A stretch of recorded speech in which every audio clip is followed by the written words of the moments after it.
Aí sabe o que acontece? Um salário de um professor no Maranhão, ou um salário de um policial no Maranhão, é mais alto do que um de São Paulo.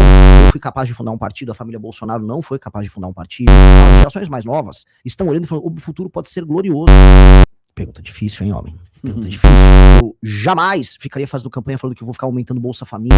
Uma hora, o cara que tá pagando imposto aqui em Santa Catarina vai falar, eu tô de saco cheio, eu não aguento mais ter que sustentar o prefeito de Bacabal no Maranhão. Não dá. Não dá. E o cara de Bacabal, ele só rouba a população de Bacabal. E ainda me rouba aqui em Santa Catarina, eu nem sei quem é ele. Uma hora vocês não vão aguentar. Comentarista de eleição Sou Maior, Laércio Menegas, professor, bom dia, fica à vontade. Bom dia. A minha pergunta para o nosso presidenciável, Renan, é a seguinte.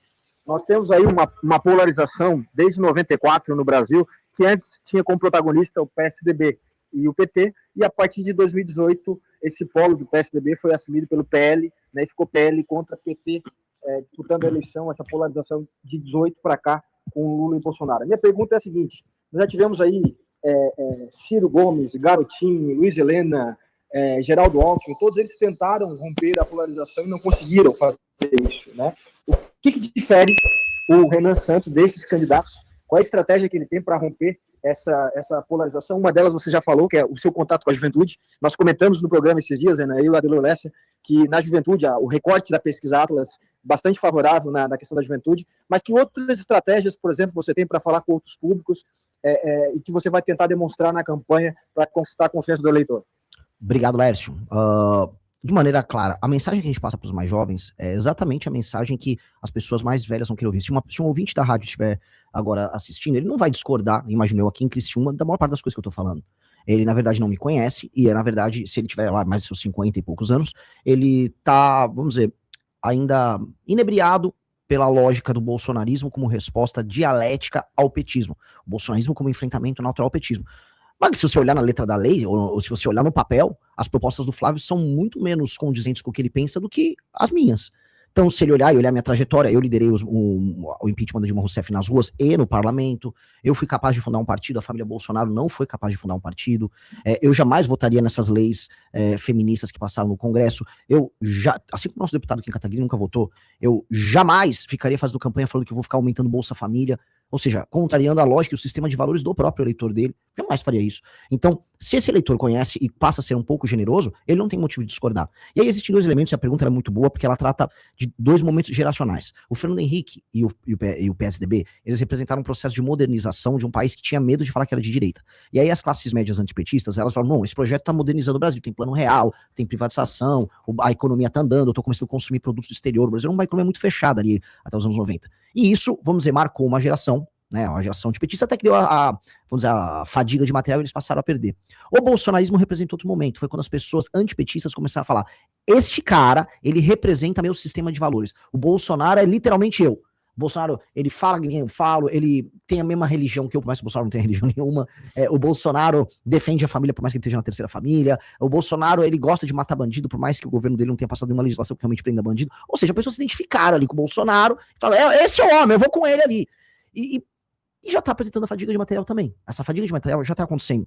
Nós representamos um outro momento, que é um momento otimista. Esse é o ponto que eu quero falar. Eu quero falar para todo mundo que, assim, as gerações mais novas estão olhando e falando, o futuro pode ser glorioso. O Brasil realmente pode ser uma das 5 maiores nações do mundo, nós temos tudo para isso. E os problemas que a gente padece, eu pago imposto alto, a inflação, ela tá sempre comendo um pedaço do meu salário, os juros são altíssimos no Brasil, andar na rua no Brasil é perigoso. Todos esses são problemas pequenos.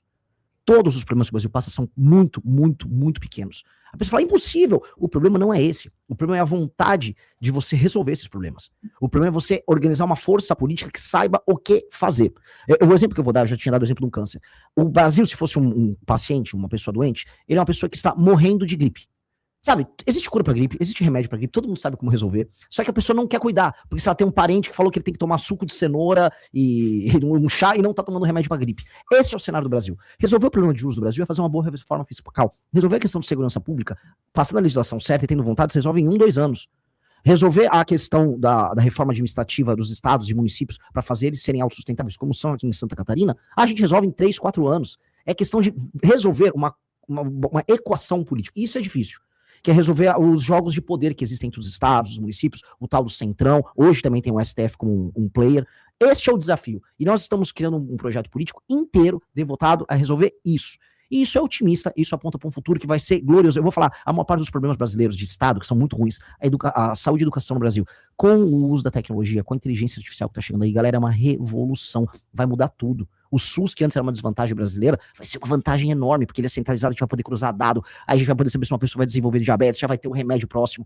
O presidente de El Salvador, o Bukele, apresentou esse mesmo projeto e já está fazendo uma espécie de SUS dele no celular da pessoa, e que não tem atraso, a pessoa consegue fazer a consulta com o médico, em vez de pegar fila, ela já faz por teleatendimento com qualquer médico espalhado pelo país, o remédio já aparece num totem perto da casa dele, aí você consegue prevenir, controlar estoque, gasta menos dinheiro, tem menos corrupção, é muito melhor. O futuro será incrível. E para você fazer uma revolução que envolva inteligência artificial, alta tecnologia, você precisa de gente boa com cabeça nova. E é isso que a nossa geração está aprendendo a ser, a geração que vai usar a tecnologia para fazer com que o Brasil diminua o gap, a distância que a gente tem dos países maiores. E a gente vai conseguir. Então, por que eu sou otimista sobre o futuro e por que esse é um projeto diferente dos outros? Porque a resposta que já está tendo entre os mais jovens mostra que isso está convencendo os corações e mentes das pessoas que já estão entendendo que o caminho é outro. E aí é um processo de convencimento, é um processo natural. Já aconteceu com o Milei na Argentina, já aconteceu com o Trump nos Estados Unidos. O próprio Bolsonaro teve um pouco disso. Isso está acontecendo com a gente. Se fala de reforma tributária, ela está sendo implantada, fala-se da reforma administrativa, reforma previdenciária, reforma política. O que você faria numa reforma política, se fizesse a reforma política, se entendê-la necessária? Pergunta difícil, hein, homem? Pergunta difícil. Eu vou falar minhas duas posições sobre reforma política. Quando todo mundo fala em reforma política, as pessoas estão falando muito em modelo de votação. É distrital misto. Muitos vão nessas linhas. Pode ter mais partido, pode ter menos partido. Eu vou levar minha reforma política para outro campo, tá? Porque por mais que eu falasse, Renan, qual a sua opinião? Eu gostaria de ter voto distrital misto de lista fechada, para não ter nem tiririca na lista. Mas isso é uma outra discussão, a gente pode, depois, se quiser abordar em outra pergunta, a gente faz. A principal parte de uma reforma política nossa é entender qual o problema político do Brasil. E o problema político do Brasil é o orçamento e as decisões políticas são concentradas na mão de gente que administra os piores estados e municípios do Brasil, e essas pessoas não têm nenhum compromisso com o resultado, e elas mandam mais do que as pessoas têm compromisso com o resultado. Ponto. O que eu quero dizer, traduzindo o que eu falei, o presidente do Senado é do Amapá e o presidente da Câmara é da Paraíba. Eles não podiam estar nessa posição. Tem pessoas dos piores municípios, de regiões mais mal administradas no Brasil, no Tribunal de Contas da União, no STF. Alguns dos últimos nomeados, teve um cara do Piauí, que é o Cássio Nunes, e teve o Flávio Dino do Maranhão. Piauí e o Maranhão apresentam alguns dos piores índices de desenvolvimento humano. É como se eu pegasse para administrar um time de futebol, um técnico que acabou de ser rebaixado para a Série D. Não tem nenhum sentido eu botar um técnico na Série D na seleção brasileira, mas na política brasileira faz sentido. E como é que eu altero isso?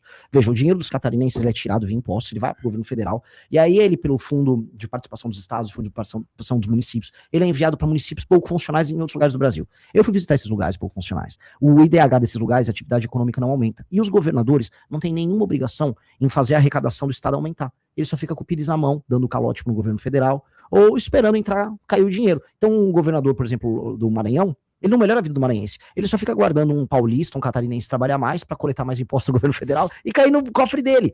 Aí sabe o que acontece? Um salário de um professor no Maranhão, ou um salário de um policial no Maranhão é mais alto do que um de São Paulo. Mesmo o custo de vida lá sendo muito menor. Vocês sabiam disso aqui? Talvez, eu não vi o de Santa Catarina, mas talvez seja mais alto que o de um policial ou de um professor em Santa Catarina. É justo se o dinheiro foi coletado aqui? Só que os índices educacionais, os índices de segurança pública desses lugares são piores do que São Paulo e Maranhão. Desculpa, São Paulo e Santa Catarina. Isso não é correto. Como resolver isso? Minha reforma passa pelo seguinte.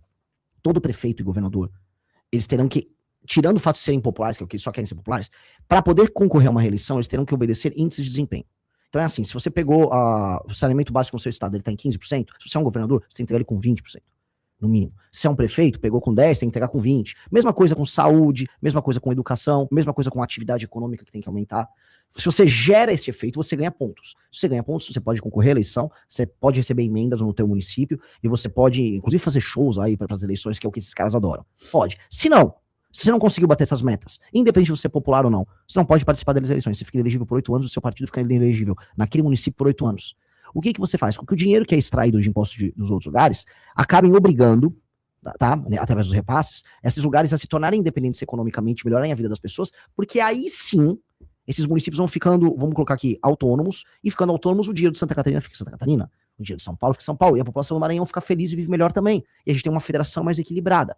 E aí, com uma federação mais equilibrada, a representação melhora no Congresso Nacional e o país como um todo melhora. Hoje, o modelo político no Brasil é políticos, governadores em geral, judiciário, ficam o tempo todo tentando extrair dinheiro de quem trabalha e produz. Esse é o modelo. Para resolver isso, indicadores de desempenho muito claros e punições para quem não conseguir cumprir. Com base nisso, a gente começa a reequilibrar a federação. Se não, eu vou colocar aqui, não é nenhuma provocação, é a verdade. A federação vai quebrar. Se a gente não resolver isso que eu tô falando, algum momento o Brasil vai separar em 2, 3 países. Porque as pessoas não vão conseguir aguentar. Uma hora, o cara que tá pagando imposto aqui em Santa Catarina vai falar, eu tô de saco cheio, eu não aguento mais ter que sustentar o prefeito de Bacabal, no Maranhão. Não dá. Não dá. E o cara de Bacabal, ele só rouba a população de Bacabal. E ainda me rouba aqui em Santa Catarina, eu nem sei quem é ele. Uma hora vocês não vão aguentar. O pessoal de São Paulo não vai aguentar. E eu tô avisando, porque as pessoas estão começando a se odiar nas regiões. E a gente não pode se odiar. O Brasil é um país para ser um país imperial, um país enorme. Isso tem que ser resolvido.